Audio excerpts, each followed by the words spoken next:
Rational functions के graph नहीं बनाते ना, तो उनका डोमेन रेंज तो हमने पहले कर रखा है। देखो, अगर आपको रैशनल फंक्शंस को देखना है ना, डोमेन रेंज मैंने किया पहले, दिखाता हूँ आपको, ठीक है? आर डी शर्मा में जो हमने एक्सरसाइज सॉल्व करी थी, एक्सरसाइज में आप देखो, एक्सरसाइज में फर्स्ट क्वेश्चन में जो 4th एंड 5th क्वेश्चन है, do you have R D Sharma right now? Okay, okay, no worries, okay, कोई बात नहीं, इधर सुनो। हमने जब एक्सरसाइज सॉल्व करी ना 15 पॉइंट या 14 है आपके शायद उसमें, तो फर्स्ट क्वेश्चन के अंदर 4th एंड 5th जो क्वेश्चंस है ना, जब भी क्वेश्चन में कुछ इस तरीके से लिखा हो कि x square + 2x + 5 upon 3x square या cube + 5x + 7 like that, so polynomial upon polynomial, इसी को हम रैशनल फंक्शंस कहते हैं। इसको हमने रेंज एंड डोमेन फाइंड किया है, ठीक है? ऐसे ही जब मान लो मैंने लिख दिया 5x + 3 अपॉन 7x - 3 कुछ इस तरीके से, so this is also polynomial upon polynomial, ये भी हमारे रैशनल फंक्शन। तो रैशनल फंक्शंस तो एक्चुअली में हमने सबसे पहले किए हैं, ठीक है? पॉलिनोमियल फंक्शन भी हमने कर रखे हैं। ओके, सो आ जाते हैं अलजेब्रा ऑफ फंक्शन।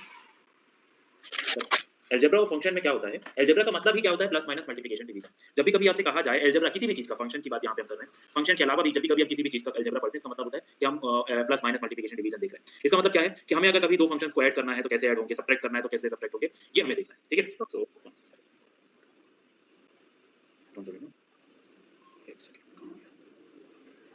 ओके, सो सबसे पहले हम देख लेते हैं एडिशन। ओके, सपोज मान लेते हैं दो फंक्शन हैं f1x and f2x। If I want to, इसका डोमेन है हमारा d1 और इसका डोमेन है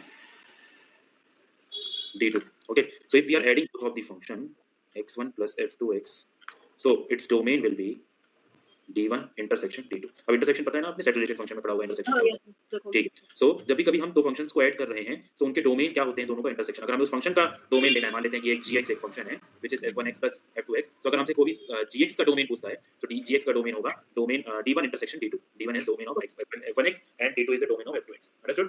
ओके, नाउ इसी तरह से यदि हमें सब्ट्रैक्शन करना होता, ओके, सो सब्ट्रैक्शन फिर से हमारे पास दो फंक्शन है f(x) and f1x and g1 sorry f2x। Suppose gx is the function which is equal to f1x minus f2x। Okay, so यदि हम इसका डोमेन लिखेंगे, so it's domain will be same as d1 intersection d2। ठीक है, कोई changes नहीं आते हैं डोमेन में, हमेशा हमें क्या करना पड़ता है, इंटरसेक्शन लेना पड़ता है। लिख लो आप ये पूरा, नोट दिस। डन? ओके, अब यहाँ पर थोड़ा सा एक बात देखो, ये डोमेन तो ठीक है कि इसका डोमेन d1 इंटरसेक्शन d2 है। इसको लिखने का एक और तरीका हो सकता है f1 plus f2x, like this also we used to write। Okay, तो इस तरीके से भी लिखा जा सकता है इसको। और यदि हमें माइनस वाले को लिखना है, so we will write it as f1 minus f2x, हम ऐसे भी इसे लिख सकते हैं, ठीक है? Yes, sir. Now third, multiplication।